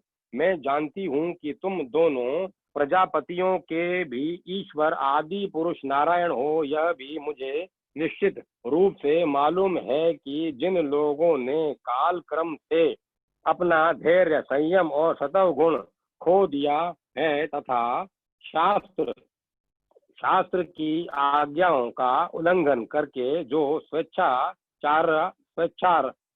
स्वेच्छाचार परायण हो रहे हैं, भूमि के भारभूत उन राजाओं का नाश करने के लिए ही तुम दोनों ही मेरे गर्भ से अवतीर्ण हुए हो।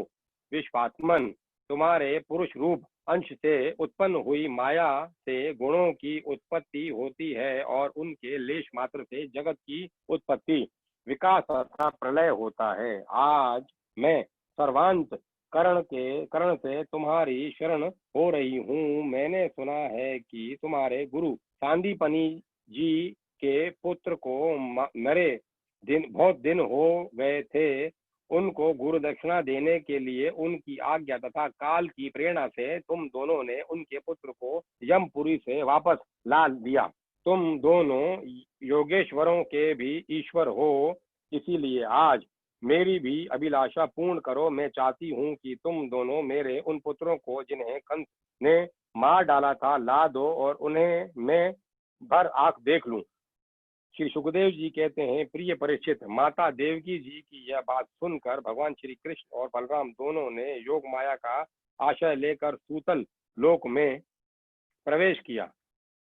जब दैत्यराज बलि ने देखा कि जगत के आत्मा और इष्ट देव तथा मेरे परम स्वामी भगवान श्री कृष्ण और बलराम जी सूतल लोक में पधारे हैं, तब उनका हृदय उनके दर्शन के आनंद में निमग्न हो गया। उन्होंने झटपट अपने कुटुंब के साथ आसन से उठकर भगवान के चरणों में प्रणाम किया।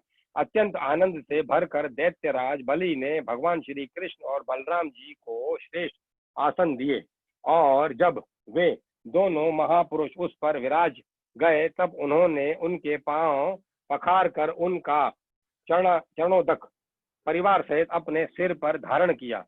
परीक्षित, भगवान के चरणों का जल ब्रह्मा पर्यंत सारे जगत को पवित्र कर देता है। इसके बाद दैत्यराज बलि ने बहुमूल्य वस्त्र, आभूषण, चंदन, तांबूल, दीपक, अमृत के समान भोजन एवं अन्य विविध सामग्रियों से उनकी पूजा की और अपने समस्त परिवार, धन तथा शरीर आदि को उनके चरणों में समर्पित कर दिया। परीक्षित, दैत्यराज बलि बार बार भगवान के चरण कमलों को अपने वक्ष स्थल पर और सिर पर रखने के लिए उनका हृदय प्रेम से विहल हो गया। नेत्रों से आनंद के आंसू बहने लगे, रोम रोम खिल उठा। अब वे गदगद स्वर से भगवान श्री कृष्ण की स्तुति करने लगे। दैत्यराज बलि ने कहा, बलराम जी, आप अनंत हैं, आप इतने महान हैं कि शेष आदि सभी विग्रह आपके अंतर्भूत हैं। सच्चिदानंद स्वरूप श्री कृष्ण, आप सकल जगत के निर्माता हैं। ज्ञान योग और भक्ति योग दोनों के प्रवर्तक आप ही हैं। आप स्वयं ही परब्रह्म परमात्मा हैं। हम आप दोनों को बार बार नमस्कार करते हैं। भगवान, आप दोनों का दर्शन प्राणियों के लिए अत्यंत दुर्लभ है, फिर भी आपकी कृपा से वह सुलभ हो जाता है, क्योंकि आज आपने कृपा करके हम रजोगुणी तमोगुणी स्वभाव वाले दैत्यों को भी दर्शन दिया है। प्रभु, हम और हमारे ही समान दूसरे दैत्य, दानव, गंधर्व, सिद्ध, विद्याधर, चारण, यक्ष, राक्षस, पिशाच, भूत और प्रथम नायक आदि आपका प्रेम से भजन करना तो दूर रहा, आपसे सर्वदा दृढ़ वैरभाव रखते हैं, परंतु आपका श्री विग्रह साक्षात वेदमय और विशुद्ध सतव स्वरूप है। इसीलिए हम लोगों में से बहुत से दृढ़ वैर भाव से, कुछ ने भक्ति से और कुछ ने कामना से आपका स्मरण करके उस पद को प्राप्त किया है जिसे आपके समीप रहने वाले सतव प्रधान देवता आदि भी नहीं प्राप्त कर सकते। योगेश्वरों के अधीश्वर बड़े बड़े योगेश्वर भी प्राय यह बात नहीं जानते कि आपकी योग माया यह है और ऐसी है, फिर हमारी तो बात ही क्या है। इसीलिए स्वामी, मुझ पर ऐसी कृपा कीजिए कि मेरी चित्तवृत्ति आपके उन चरण कमलों में लग जाए, जिसे किसी की अपेक्षा न रखने वाले परमहंस लोग ढूंढा करते हैं, और उनका आश्रय लेकर मैं उससे भिन्न इस घर गृहस्थी के अंधेरे कुएं से निकल जाऊं। प्रभु, इस प्रकार आपके इन चरण कमलों की जो सारे जगत के एकमात्र आशय हैं, शरण लेकर शांत हो जाऊं और अकेला ही विचरण करूं। यदि कभी किसी का संग करना ही पड़े तो सबके परम हितैषी संतों का ही। प्रभु, आप समस्त चराचर जगत के नियंता हैं, स्वामी हैं। आप हमें आज्ञा देकर निष्पाप बनाइए, हमारे पापों का नाश कर दीजिए, क्योंकि जो पुरुष श्रद्धा के साथ आपकी आज्ञा का पालन करता है, वह विधि निषेध के बंधन से मुक्त हो जाता है। भगवान श्री कृष्ण ने कहा, दैत्यराज, स्वयंभू मनवंतर के प्रजापति मरीचि की पत्नी पूर्णा के गर्भ से 6 पुत्र उत्पन्न हुए थे। वे सभी देवता थे। वे यह देखकर कि ब्रह्मा जी अपनी पुत्री से समागम करने के लिए उद्यत हैं, हंसने लगे। इस परिहास रूप अपराध के कारण उन्हें ब्रह्मा जी ने शाप दे दिया और वे असुर योनि में हिरण्यकश्यपु के पुत्र रूप से उत्पन्न हुए। अब योग माया ने उन्हें वहां से लेकर देवकी के गर्भ में रख दिया और उनको उत्पन्न होते ही कंस ने मार डाला। दैत्यराज माता देवकी जी की उन पुत्रों के लिए अत्यंत शोकातुर हो रही हैं और वे तुम्हारे पास हैं। अतः हम अपनी माता का शोक दूर करने के लिए उन्हें यहाँ से ले जाएंगे। उसके बाद ये शाप से मुक्त हो जाएंगे और आनंद पूर्वक अपने लोक में चले जाएंगे। इनके नाम हैं स्मर, उदित, उदित, उदित, परिश्रमंग, पतंग, हृदभ्रत और घृणी। इन्हें मेरी कृपा से पुनः सदगति प्राप्त होगी। परीक्षित इतना कहकर भगवान श्री कृष्ण चुप हो गए। देवराज बलि ने उनकी पूजा की। इसके बाद श्री कृष्ण और बलराम जी बालकों को लेकर फिर द्वारका लौट आए और माता देवकी को उनके पुत्र सौंप दिए। उन बालकों को देखकर देवी देवकी के हृदय में वात्सल्य स्नेह की बाढ़ आ गई। उनके स्तनों से दूध बहने लगा। वे बार बार उन्हें गोद में लेकर छाती से लगाती और उनका सिर सूंघती। पुत्रों के स्पर्श के आनंद से सराबोर और आनंदित देवकी ने उनको स्तनपान कराया। वे विष्णु भगवान की उस माया से मोहित हो रहे थे जिससे यह सृष्टि चक्र चलता है। परीक्षित, देवकी जी के स्तनों का दूध साक्षात अमृत था, क्यों न हो। भगवान श्री कृष्ण जो उसे पी चुके थे, उन बालकों ने वही अमृत में दूध पिया। उस दूध के पीने से और भगवान श्री कृष्ण के अंगों का स्पर्श होने से उन्हें आत्म साक्षात्कार हो गया। इसके बाद उन लोगों ने भगवान श्री कृष्ण, माता देवकी, पिता वसुदेव और बलराम जी को नमस्कार किया। तदंतर सबके सामने ही वे देवलोक में चले गए। परीक्षित, देवी देवकी यह देखकर अत्यंत विस्मित हो गई कि मरे हुए बालक लौट आए और फिर चले भी गए। उन्होंने ऐसा निश्चय किया कि यह श्री कृष्ण का ही कोई लीला कौशल है। परीक्षित, भगवान श्री कृष्ण स्वयं परमात्मा हैं। उनकी शक्ति अनंत है। उनमें ऐसे ऐसे अद्भुत चरित्र इतने हैं कि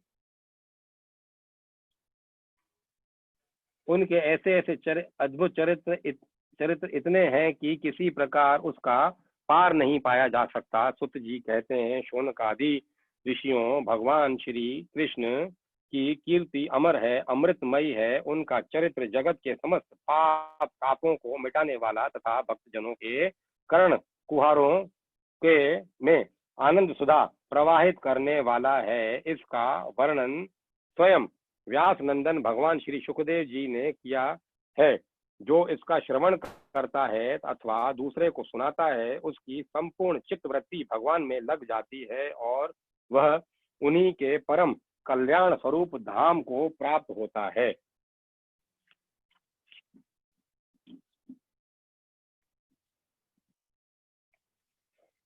86वां अध्याय।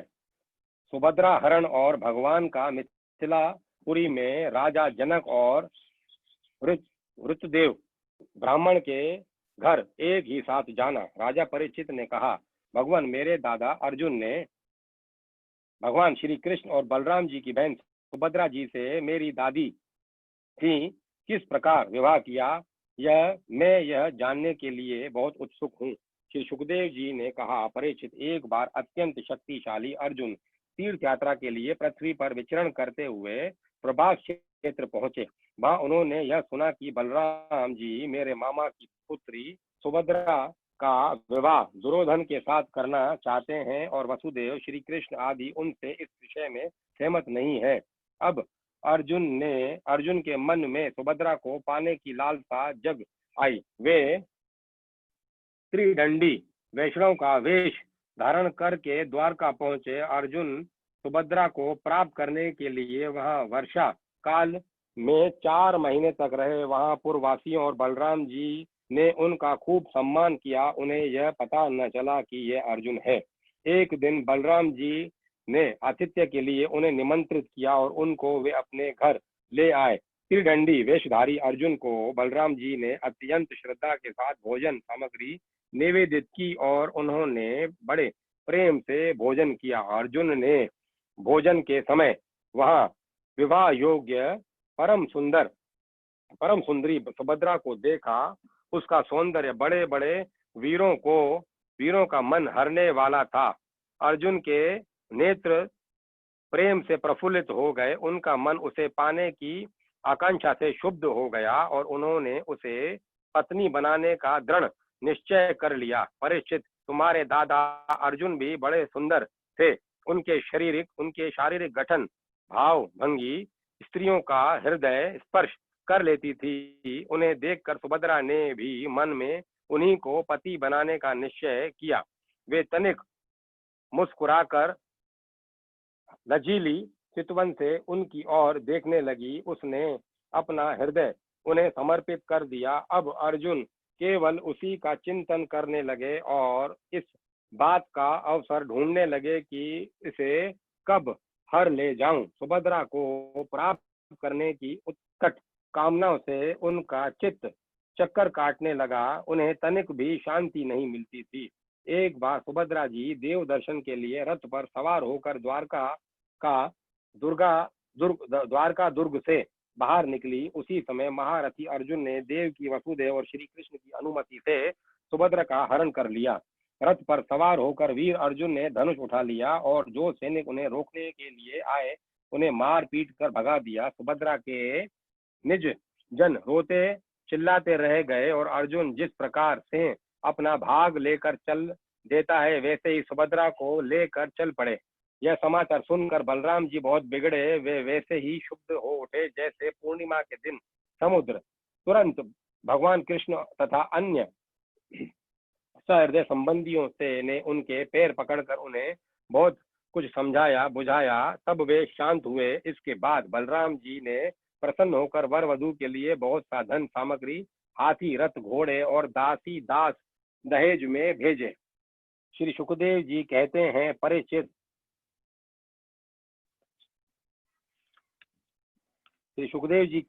परीक्षित, विदेह की राजधानी मिथिला में एक गृहस्थ ब्राह्मण था। उसका नाम था श्रुतदेव।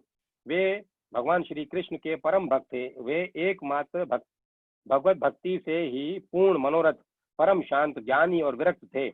वे गृहस्थ आश्रम में रहते हुए भी किसी प्रकार का उद्योग नहीं करते थे। जो कुछ मिल जाता था उसी से अपना निर्वाह कर लेते थे। प्रारब्धवश प्रतिदिन उन्हें जीवन निर्वाह भर के लिए सामग्री मिल जाया करती थी। अधिक नहीं, वे उतने से ही संतुष्ट भी थे और अपने वर्णाश्रम के अनुसार धर्म पालन में तत्पर रहते थे। प्रिय परीक्षित, उस देश के राजा भी ब्राह्मण के समान ही भक्तिमान थे। मैथिल वंश के उन प्रतिष्ठित नरपति का नाम था बहुलाशव। उनमें अहंकार का लेश भी न था। श्रुतदेव और बहुलाशव दोनों ही भगवान श्री कृष्ण के प्यारे भक्त थे। एक बार भगवान श्री कृष्ण ने उन दोनों पर प्रसन्न होकर द्वारका से रथ मंगवाया और उस पर सवार होकर द्वारका से विदेह देश की ओर प्रस्थान किया। भगवान के साथ नारद, वामदेव, अत्रि, वेदव्यास, परशुराम, असित, आरुणि, मैं, सुखदेव, बृहस्पति, कणव, मैत्रेय, च्यवन आदि ऋषि भी थे। परीक्षित, वे जहाँ जहाँ पहुँचते वहाँ की नागरिक और ग्रामवासी प्रजा पूजा की सामग्री लेकर उपस्थित होती। पूजा करने वालों को भगवान ऐसे जान पड़ते मानो ग्रहों के साथ साक्षात सूर्य नारायण उदय हो रहे हों।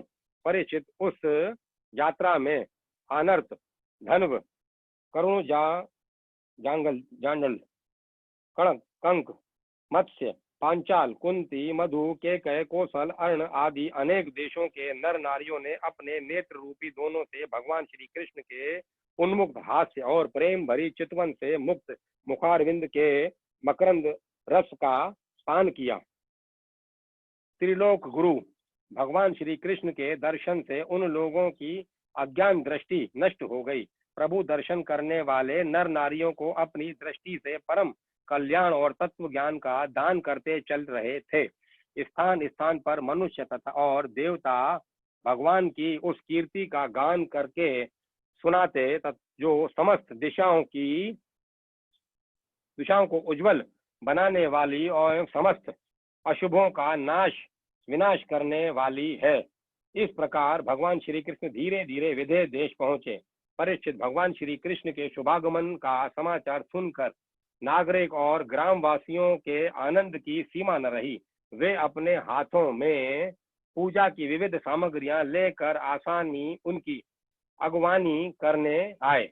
भगवान श्री कृष्ण का दर्शन करके उनके हृदय और मुख कमल प्रेम और आनंद से खिल उठे। उन्होंने भगवान को तथा उन मुनियों को जिनका नाम केवल सुन रखा था, देखा न था, हाथ जोड़कर मस्तक झुकाकर प्रणाम किया। मिथिला नरेश, बहुलाश्व और श्रुतदेव ने यह समझकर कि जगत गुरु भगवान श्री कृष्ण हम लोगों पर अनुग्रह करने के लिए ही पधारे हैं, उनके चरणों पर गिरकर प्रणाम किया। बहुलाश्व और श्रुतदेव दोनों ने ही एक साथ हाथ जोड़कर मुनि मंडली के सहित भगवान श्री कृष्ण को आतिथ्य ग्रहण करने के लिए निमंत्रित किया। भगवान श्री कृष्ण दोनों की प्रार्थना स्वीकार करके दोनों को ही प्रसन्न करने के लिए एक ही समय पृथक पृथक रूप से दोनों के घर पधारे, और यह बात एक दूसरे को मालूम न हुई कि भगवान श्री कृष्ण मेरे घर के अतिरिक्त और कहीं भी जा रहे हैं। विदेहराज बहुलाश्व बड़े मनस्वी थे। उन्होंने यह देखकर कि दुष्ट दुराचारी पुरुष जिनका नाम भी नहीं सुन सकते, वे ही भगवान श्री कृष्ण और ऋषि मुनि मेरे घर पधारे हैं, सुंदर सुंदर आसन मंगवाए और भगवान श्री कृष्ण तथा ऋषि मुनि आराम से उन पर बैठ गए। उस समय बहुलाश्व की विचित्र दशा थी। प्रेम भक्ति के उद्रेक से उनका हृदय भर आया था, नेत्रों में आंसू उमड़ रहे थे। उन्होंने अपने पूज्यतम अतिथियों के चरणों में नमस्कार करके पांव पखारे और अपने कुटुंब के साथ उनके चरणों का लोक पावन जल सिर पर धारण किया और फिर भगवान एवं भगवत स्वरूप ऋषियों को गंधमाला, वस्त्र, अलंकार, धूप, दीप, अर्घ, गो, बेल आदि समर्पित करके उनकी पूजा की। जब सब लोग भोजन करके तृप्त हो गए, तब राजा बहुलाश्व भगवान श्री कृष्ण के चरणों को अपनी गोद में लेकर बैठ गए। वे बड़े आनंद से धीरे धीरे उन्हें सहलाते हुए बड़ी बड़ी मधुर वाणी से भगवान की स्तुति करने लगे। राजा बहुलाश्व ने कहा, प्रभु, आप समस्त प्राणियों के आत्मा, साक्षी और स्वयं प्रकाश हैं। हम सदा सर्वदा आपके चरण कमलों का स्मरण करते रहते हैं। इसी से आपने हम लोगों को दर्शन देकर कृतार्थ किया है।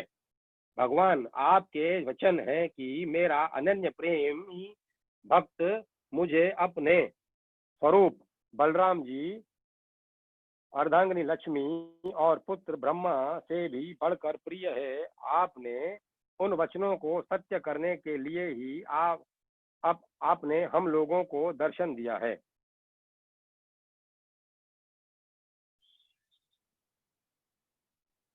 भला ऐसा कौन पुरुष है जो आपकी इस परम दयालुता और प्रेम परवशता को जानकर भी आपके चरण कमलों का परित्याग कर सके।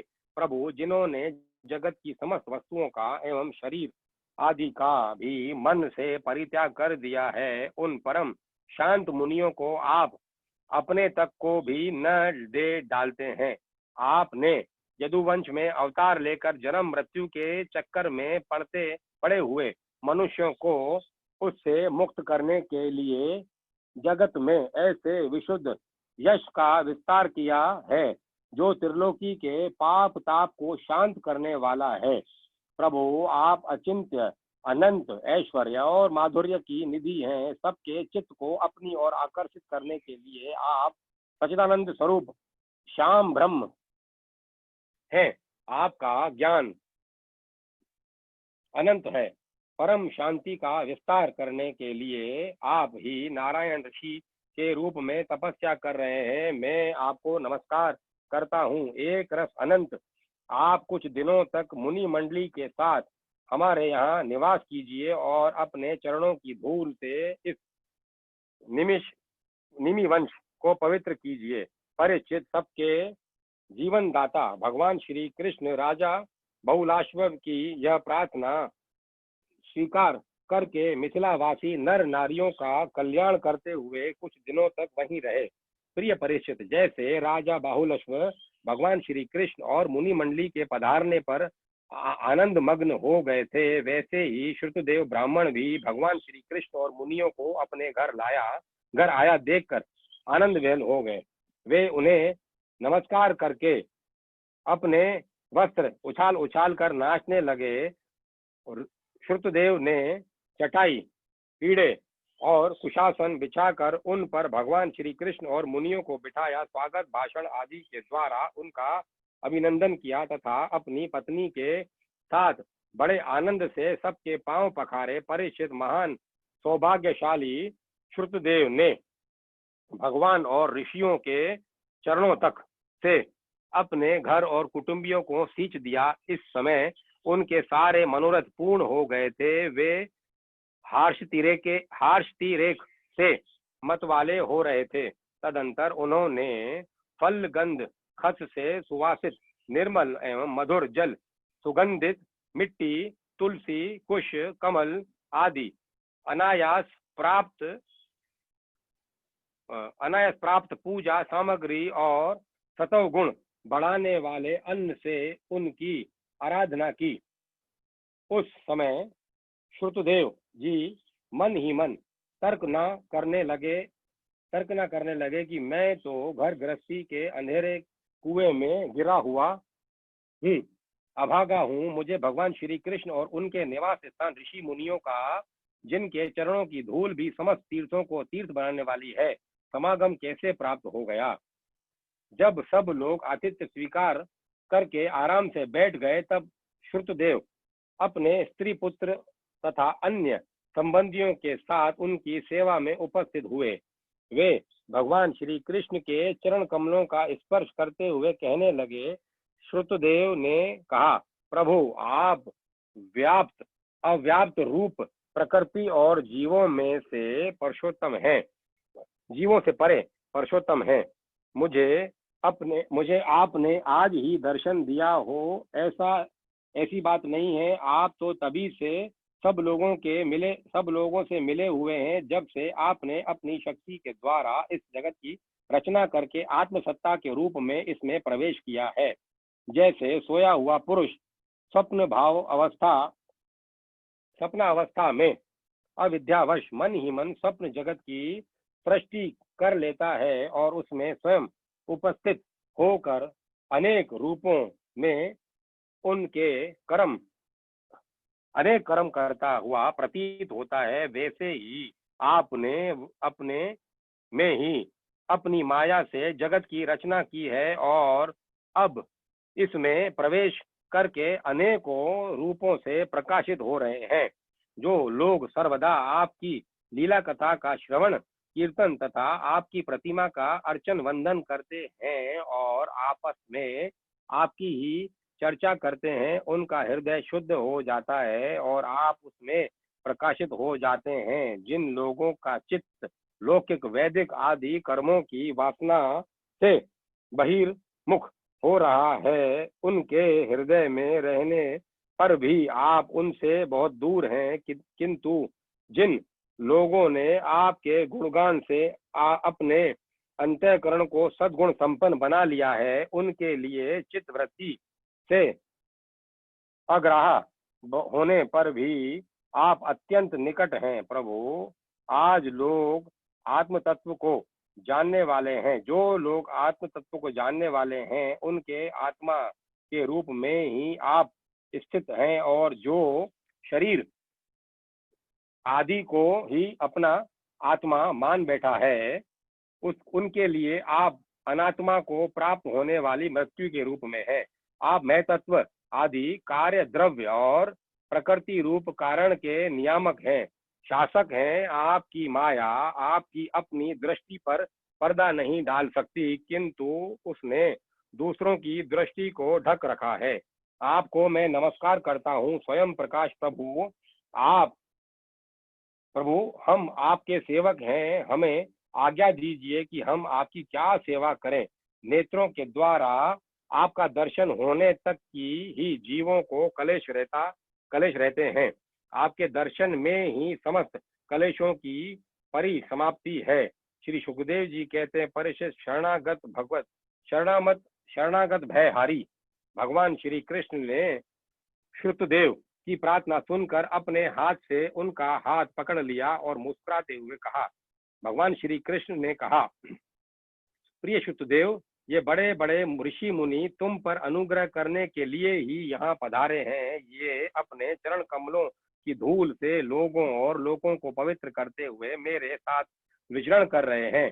देवता, पुण्य क्षेत्र और तीर्थ आदि तो दर्शन, स्पर्श, अर्चन आदि के द्वारा धीरे धीरे बहुत दिनों में पवित्र करते हैं, परंतु संत पुरुष अपनी दृष्टि से ही सबको पवित्र कर देते हैं। यही नहीं, देवता आदि में जो पवित्र करने की शक्ति है वह भी उन्हें संतों की दृष्टि से ही प्राप्त होती है।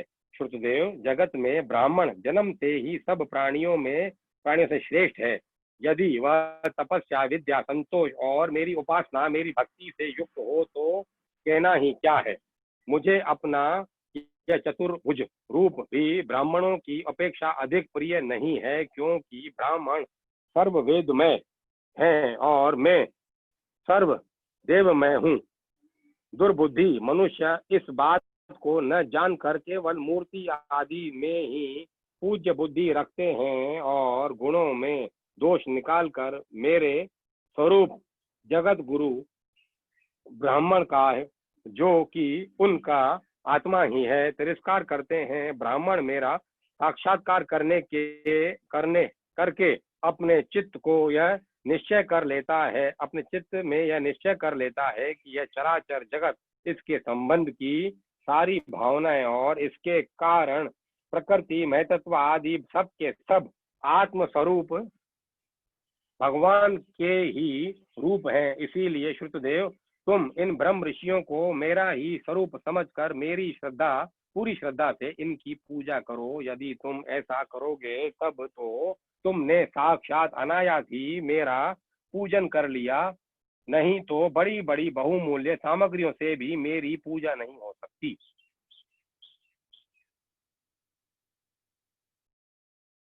श्री सुखदेव जी कहते हैं, परीक्षित, भगवान श्री कृष्ण का यह आदेश प्राप्त करके श्रुतदेव ने भगवान श्री कृष्ण और उन ब्रह्म ऋषियों की एकात्म भाव से आराधना की तथा उनकी कृपा से वे भगवत स्वरूप को प्राप्त हो गए। राजा बहु लाक्ष्व ने भी वही गति प्राप्त की। प्रिय परीक्षित, जैसे भक्त भगवान की भक्ति करते हैं वैसे ही भगवान भी भक्तों की भक्ति करते हैं। वे अपने दोनों भक्तों को प्रसन्न करने के लिए कुछ दिनों तक मिथिलापुरी में रहे और उन्हें साधु पुरुषों के मार्ग का उपदेश करके वे द्वारका लौट आए।